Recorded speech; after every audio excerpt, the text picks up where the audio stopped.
She was forbidden from coming out of the building. For 22 years, the world existed for her in one shape only. A high white fence. A massive bungalow. And silence that never ended.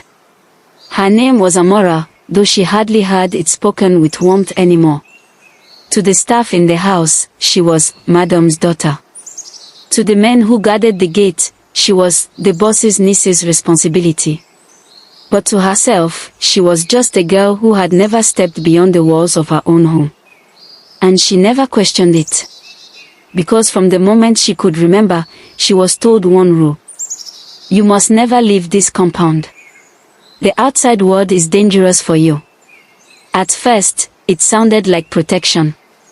But protection, she would later learn, can sometimes be a beautiful word used to hide something very ugly. The house that was too quiet. The bungalow was large, too large for one person. It had marble floors that echoed every step, long corridors that felt endless, and rooms that were always locked except a few. She had everything she needed: food, clothes, books, a private tutor who came and left without much conversation. She had a garden where she could walk in circles. She had a small gym built in one corner of the compound where she exercised every morning under the watchful eyes of security men. But she did not have freedom. There was no school with other children. No friends. No market trips. No church gatherings. No life outside the gates. Just routine. Wake up. Eat. Study. Walk. Sleep. Repeat. Her uncle, Chief Obina, was the man in charge of everything. He was respected outside, feared inside, and always calm when you visited her. He would smile and say, Amara, I'm doing all this for your safety. You are the only thing left of your father. The world is not kind. And she believed him. Because what else could a child believe when every adult around her repeats the same story? The man who replaced her father. Amara's father had been a powerful businessman.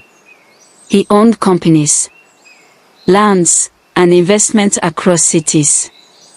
She barely remembered him, just fragments of a warm voice and strong hands lifting her when she was very small. Then he died. Or at least, that was what she was told. Shortly after, her mother and siblings were gone too. The story given to her was always the same: tragedy, accident, heartbreak. And then came her uncle, Chief Obina, who stepped in like a savior. He became her guardian. Took control of her father's company. Took control of everything. And took control of her life. But Amara didn't know that yet. Not until the day everything began to crack. The day the lie started to break. It started with a small mistake. One afternoon, one of the housemaids forgot to lock a storage room properly. Amara, bored from her routine, wandered further than she usually did. She had never been inside that part of the house before. Inside, she found boxes. Old boxes. Dusty documents. And one folder that had no label. Curiosity is dangerous when it has been locked away for too long. She opened it. At